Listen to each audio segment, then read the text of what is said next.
అదే RTV app వార్తల్ని క్షణాల్లో చదివే అవకాశం ఉంటుంది. ఒక న్యూస్ పేపర్, ఒక టెలివిజన్ ఛానల్ మీ చేతుల్లో ఎప్పుడు ఉంటాయి. మంచిర్యాల మీటింగ్ పెట్టారు. ఏ పార్టీ అయినా మీటింగ్ పెట్టే హక్కు ఉన్నది. మీటింగ్కి ఒక ఇద్దరు మంత్రులు, ఎమ్మెల్యేలు, ఆ మంత్రులు ఆ మీటింగ్లో మాట్లాడింది అంటే చాలా చాలా బాధాకరం. ఒక గిరిజన మహిళ ఉండి నరేంద్ర మోదీ గారు ప్రధానమంత్రి అయినాక మహిళల మీద అత్యాచారాలు పెరిగినాయని అంటారు. సీతక్క, మంత్రి సీతక్క, నాకు చాలా గౌరవం ఉండే మంత్రి మీద. ఈ దేశంలో ఒక గిరిజన మహిళను రాష్ట్రపతి చేసిన గొప్ప నాయకుడు నరేంద్ర మోదీ. మరి సీతక్క తెలియదా? ద్రౌపది ముర్ము ఎవరు? శ్రీమతి ద్రౌపది ముర్ము ఒక గిరిజన మహిళ. మోడీ గారు వచ్చినాకనట ఈ దేశంలో కుటుంబ పాలన నడుతుందట. రాహుల్ గాంధీ వాళ్ళ గాంధీ కుటుంబం దేశం కొరకు త్యాగం చేసిందని చెప్తుంది సీతక్క. నేను అడుగుతున్నా, 6,500 కోట్ల రూపాయలతోటి FCI ఫర్టిలైజర్ కార్పొరేషన్ని తెరిపించింది నరేంద్ర మోదీ గారి ప్రభుత్వమా కాదా? FCI కార్పొరేషన్ని తెరువమని 5 సంవత్సరాలలో బీజేపీలు ఉన్నప్పుడు వివేక్ వెంకటస్వామి కనీసం ఒక్కసారన్నా ఎవరినన్నా కేంద్రంలో మంత్రిని కలిసి వినతి పత్రం ఇచ్చిండా? ఏదైనా ప్రెస్ మీట్లో మాట్లాడిండా? నాకు ఒక్కసారి చూపియ్యరు ఎక్కడన్నా సాక్ష్యం ఉంటే.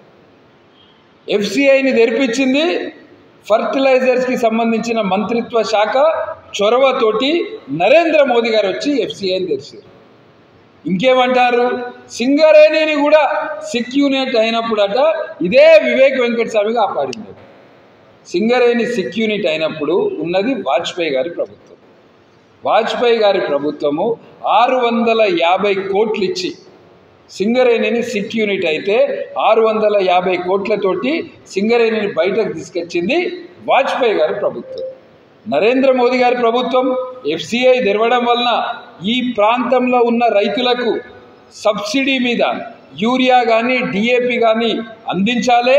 దానితో పాటు ఈ ప్రాంతంలో ఉన్న యువకులకు ఉద్యోగ అవకాశాలు కల్పించాలని నరేంద్ర మోదీ గారి ప్రభుత్వం తెరిపిస్తే దానికి కాంగ్రెస్ పార్టీ వాళ్ళు ఇలా డబ్బాలు కొట్టుకుంటారు.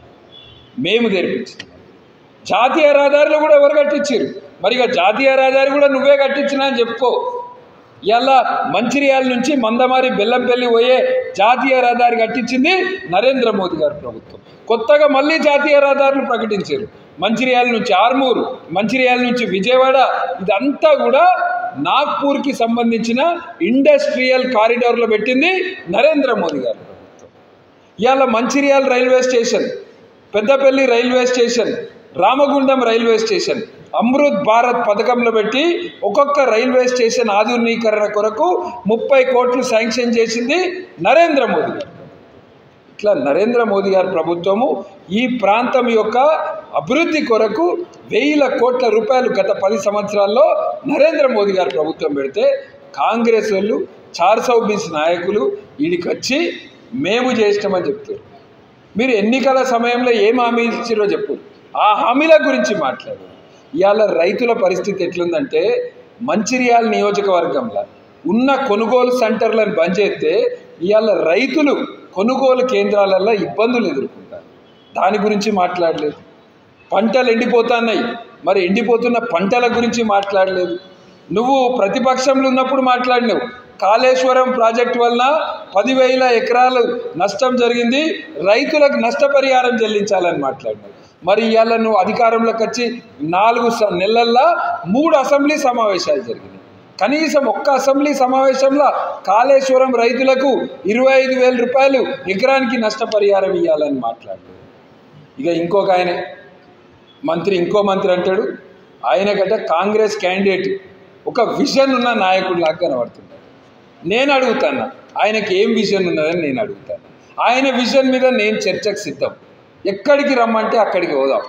ఆయన చర్చ మీద, ఆయన విజన్ మీద నేను చర్చకు సిద్ధం. ఆయనకు సింగరేణి మీద బాగా నాలెడ్జ్ ఉంది.